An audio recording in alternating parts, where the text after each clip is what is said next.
Hi hello నమస్తే welcome back to iDream media. ఈరోజు మనతో ఉన్నారు క్యూపీఎఫ్పి అండ్ అలాగే amphi certified mutual fund distributor అయిన మన ఫేవరెట్ రమేష్ పసుపులేటి గారు. సో ఈరోజు ఎపిసోడ్లో మంచి ఇన్వెస్ట్మెంట్ అనేది ఎలాంటి అసెట్స్లో పెట్టడం అనేది ఇంపార్టెంట్ అని తెలుసుకుందాం. Hi sir. హాయ్ అండి. సార్ మన దగ్గర ఒక 50 లక్షల రూపాయల అసెట్ ఉంది అనుకుంటే, అంటే లిక్విడ్ క్యాష్ కానీ లేదంటే ఉన్నట్లయితే అలాంటి అమౌంట్ని మనం ఎలాంటి అసెట్లో పెట్టడం మంచిది అంటారు? పిఎంఎస్ అని కొంతమంది, రియల్ ఎస్టేట్ అని కొంతమంది, అలా డిఫరెంట్ ఆప్షన్స్ చెప్తా ఉన్నారు. ఏది బెస్ట్ ఆప్షన్ అని మీరు అంటారు? 50 lakhs అమౌంట్ ఉంటే సో ఫస్ట్ ఆఫ్ ఆల్ మనం ఎందుకు ఇన్వెస్ట్ చేస్తున్నాం అనేది మనకు ఒక థీమ్ ఉండాలి. దానికి సంబంధించిన ఇన్వెస్ట్మెంట్ హారిజన్ ఉండాలి. అంటే సపోజ్ 5 years కోసమా 10 years కోసమా, దాన్ని బట్టి మనం ఇన్వెస్ట్మెంట్ ఏదైనా డిసైడ్ చేసుకోవచ్చు. సపోజ్ 50 lakhs 1 year అనుకోండి, ఫిక్స్డ్ డిపాజిట్ చేసేయాలి, ఇంకేం మాట్లాడకూడదు, ఫిక్స్డ్ డిపాజిట్ చేసేసుకోవాలి. 2 years ఉన్నా కూడా మేబీ డెట్ ఫండ్స్కి వెళ్ళొచ్చు. డెట్ ఫండ్స్ ఏంటంటే కొద్దిగా బాండ్ ఫండ్స్ కాబట్టి కొద్దిగా రిటర్న్ ఎక్కువ ఇస్తాయి, 7-8% రిటర్న్ ఇచ్చే అవకాశం ఉంది. సో వీటికి వెళ్ళిపోవచ్చు. లేదు 3 years అనుకోండి, 3 years కొద్దిగా మంచి టైం కాబట్టి కొంచెం బ్యాలెన్స్డ్ పోర్ట్ఫోలియో క్రియేట్ చేసుకోవచ్చు. అంటే కొంత భాగం మనం రియల్ ఎస్టేట్లో ఇన్వెస్ట్ చేసుకుని, కొంత భాగం మ్యూచువల్ ఫండ్లో, ఈక్విటీ మ్యూచువల్ ఫండ్లో, లేదంటే బ్యాలెన్స్డ్ మ్యూచువల్ ఫండ్లో ఇన్వెస్ట్ చేయొచ్చు. సో ఇది పర్సన్ టు పర్సన్ డిఫరెంట్గా ఉంటుంది. సో కొంతమంది దాని మీద ఇన్కమ్ తీసుకోవాలనుకున్నారు అనుకోండి, ఎవ్రీ మంత్ నాకు ఒక ఆదాయం కావాలి, 50 lakhs ఉంది, సో ఇన్వెస్ట్ చేసి నాకు ఎంతో కొంత కావాలనుకున్న వాళ్ళకి 2 మార్గాలు ఉన్నాయి. మళ్ళీ వాళ్ళు వచ్చేసి రియల్ ఎస్టేట్లో అంటే ఒక ఫ్లాట్ కొనుక్కోవచ్చు. ఫ్లాట్ కొనుక్కొని దాని మీద రెంటల్ తీసుకోవచ్చు. సో 50 లక్షల మీద రెంటల్ అంటే దాని మీద 2% అంటే 10,000 రెంట్ వస్తుంది మనకి. మహా అయితే 3% 15,000 రెంట్ వస్తుంది. సో మనకు అది సరిపోతుంది అనుకుంటే ఒక ల్యాండ్కి వెళ్ళిపోవచ్చు. సో అక్కడ ల్యాండ్ కానీ అపార్ట్మెంట్ కానీ తీసుకోవడం మంచిది. అదే మొత్తం 50 lakhs తీసిపోయి ల్యాండ్ కొన్నాం అనుకోండి, ల్యాండ్ మళ్ళీ ప్రాబ్లం ఏంటంటే మనం ఎవ్రీ మంత్ చూసుకునే పని అయితేనే కొనాలి. చాలామంది ల్యాండ్లో ఇన్వెస్ట్ చేస్తున్నారు, పెద్ద అమౌంట్లు ఇన్వెస్ట్ చేస్తున్నారు. సో మనం ఎవ్రీ మంత్ వెళ్ళి చూసుకునే పని అయితేనే ల్యాండ్ కొనాలి. మనం ఒక 2 months కానీ లేట్ అయితే ఆ ల్యాండ్ కబ్జా అయిపోయే అవకాశం ఉంది. రీసెంట్గా నేను ఒక సిచ్యువేషన్ చూశాను. మా ఫ్రెండ్ వాళ్ళ మామయ్య గారు, సో ఆయన కొద్దిగా ఏమైందంటే కొద్దిగా బైపాస్ సర్జరీ అయింది. సో బైపాస్ సర్జరీకి ముందు ల్యాండ్ చూసుకున్నాడు. ఒక 200 గజాల స్థలం ఉంది, ల్యాండ్ చూసుకున్నారు. తర్వాత ఒక 2 months ఆగి బైపాస్ సర్జరీ అయింది, రెస్ట్ తీసుకున్నారు. సో ఇంకొక 1 month 2 months ఆగి చూస్తే అక్కడ ఒక ఇల్లు ఉంది, ల్యాండ్ చూసుకుందామని వెళ్తే, సో వెళ్ళి వాళ్ళని అడిగితే ఇది ల్యాండ్ మాదే, మాకు కూడా రిజిస్ట్రేషన్ చేశారని వాళ్ళు కూడా పేపర్లు చూపించారు. డ్యూయల్ రిజిస్ట్రేషన్ అయింది. సో అది వాళ్ళు నిజంగా మంచి డాక్యుమెంట్ చూపించారా, ఫేక్ డాక్యుమెంట్ చూపించారా తెలియదు. ఇవి కోర్టుకి వెళ్తే ఇంకొక 20 ఏళ్ళు పట్టింది. ఇప్పుడు ఆ వయసులో ఆయన బైపాస్ సర్జరీ అయిన తర్వాత కోర్టుల చుట్టూ తిరగడం, ఇవన్నీ పెద్ద రిస్క్. వాళ్ళతో గొడవలు పెట్టుకోవడం ఎంత పెద్ద రిస్క్. సో అందుకని ఒక కమర్షియల్ ప్రాపర్టీ కానీ లేదా ఒక రెసిడెన్షియల్ ప్రాపర్టీ కానీ ఇవన్నీ హెడేక్స్ అసలు వద్దనుకుంటున్నాం, మ్యూచువల్ ఫండ్లో పడేయడం బెటర్.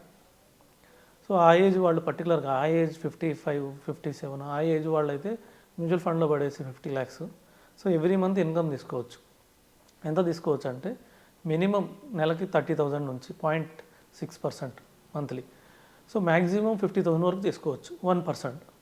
ఎందుకంటే మ్యూచువల్ ఫండ్ మనకు తెలిసినట్టే 12% రిటర్న్ ఇస్తాయి లాంగ్ రన్లో. సో మినిమం 12% రిటర్న్ ఇస్తున్నాయి. సో చాలా ఫండ్స్ చాలా ఎక్కువ ఇచ్చినాయి. సో మనం తక్కువ ఊహించుకున్నా కూడా సో మనకి 12% రిటర్న్ వస్తుంది.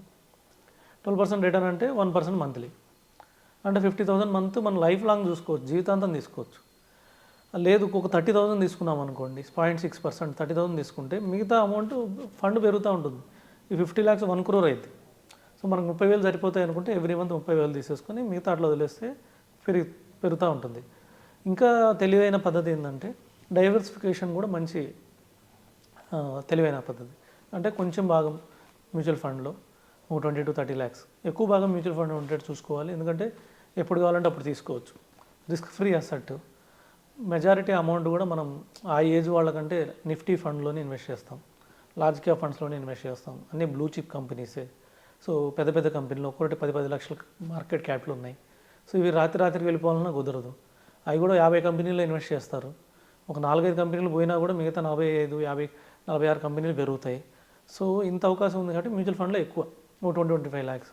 ఒక ల్యాండ్ కొనాలనుకుంటే ఒక 20 lakhs, ఇంకొక 10 lakhs గోల్డ్లో పెట్టడం కూడా మంచిదే. గోల్డ్ కూడా మంచి లిక్విడ్ అసెట్. ఎప్పుడు కావాలంటే అప్పుడు పోయి మనం ఏ జ్యువెలరీకి పోయి మనం గోల్డ్ ఇచ్చేసినా మనకి క్యాష్ ఇచ్చేస్తారు. సో ఇలాగా మనము డైవర్సిఫై చేయడం బెటర్. నా ఉద్దేశం అయితే మెజారిటీ అమౌంట్ మ్యూచువల్ ఫండ్.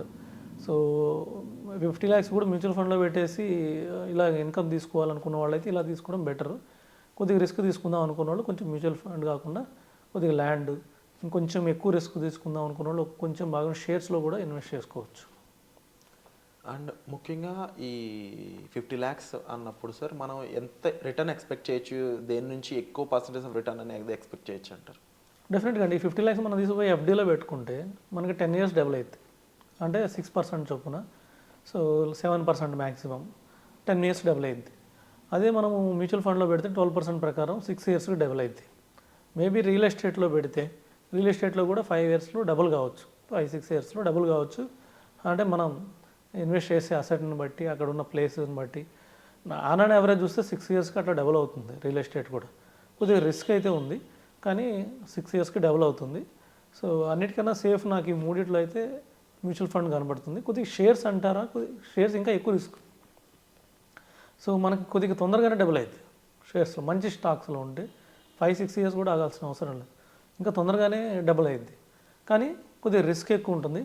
కొద్దిగా హై ఏజ్ కాకుండా లో ఏజ్ ఉన్న వాళ్ళు అయితే షేర్స్లో పెట్టి మంచి షేర్స్లో క్వాలిటీ షేర్స్, అవి కూడా అన్ని అలాంటి పడితే చిన్న చిన్న షేర్స్ అలాంటివి కాకుండా, సో ఒక ఫండమెంటల్లీ స్ట్రాంగ్ ఉన్న షేర్స్, ఒక 1,00,000 కోట్లు, ఒక 50,000 కోట్లు, లేకపోతే ఒక 2 lakh crores అలా మార్కెట్ క్యాపిటల్ ఉన్న కంపెనీస్ చూసి ఇన్వెస్ట్ చేసుకుంటే డెఫినెట్గా ఇంకొద్ది తొందరగా అయ్యే అవకాశం ఉంది.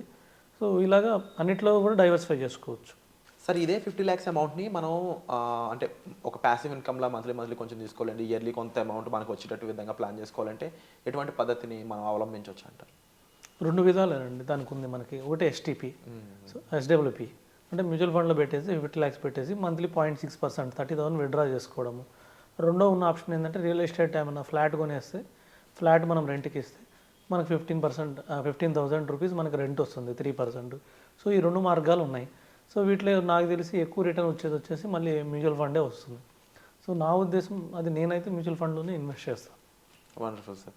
సో మీకు ఈ ఇన్వెస్ట్మెంట్స్పై ఇంకా ఎటువంటి డౌట్స్ ఉన్నా సరే డిస్ప్లే అవుతున్న నెంబర్స్ కాల్ చేసి మీరు సార్ యొక్క హెల్ప్ తీసుకోవచ్చు. అండ్ మరీ ముఖ్యంగా మీరు ఇన్వెస్ట్మెంట్స్పై ఎటువంటి విషయాలు తెలుసుకుందాం అనుకుంటున్నారు, మీకు ట్యాక్స్ విషయాలపై అవగాహన కావాలా, మ్యూచువల్ ఫండ్స్లో డిఫరెంట్ ఫండ్స్ మీద అవగాహన కావాలా, ఎలాంటి ఫండ్స్లో ఇన్వెస్ట్ చేద్దాం అనుకుంటున్నారు, ఆల్రెడీ మీరు ఎస్ఐపి చేస్తున్నారా, ఎస్డబ్ల్యూపీ చేయాలనుకుంటున్నారా, ఇలాంటి డిఫరెంట్ కాన్సెప్ట్స్పై మీకు పూర్తి వివరాలు కావాలి, డీటెయిల్స్ కావాలి, అందులోని మీ ఇండివిజువల్ ఫైనాన్షియల్ ఎబిలిటీని పెంచుకునే విధంగా మీకు ఒక నాలెడ్జ్ పెంచుకోవాలనుకున్నట్లయితే మీరు డిస్ప్లే అవుతున్న నెంబర్స్ కాల్ చేయడం ద్వారా మీరు సార్ని సంప్రదించవచ్చు. అలాగే మీరు ఏం తెలుసుకోవాలనుకుంటున్నారో కామెంట్ సెక్షన్లో మెన్షన్ చేసినట్లయితే వచ్చే ఎపిసోడ్స్లో వాటిపై మేము డిస్కస్ చేయడం జరుగుతుంది. సో మీకు ఎటువంటి డౌట్ ఉన్నా కామెంట్ సెక్షన్లో మెన్షన్ చేయడం మర్చిపోవద్దు. మీకు ఈ ఎపిసోడ్ నచ్చినట్లయితే లైక్ చేయండి, షేర్ చేయండి, సబ్స్క్రైబ్ చేసుకోండి. Thank you so much.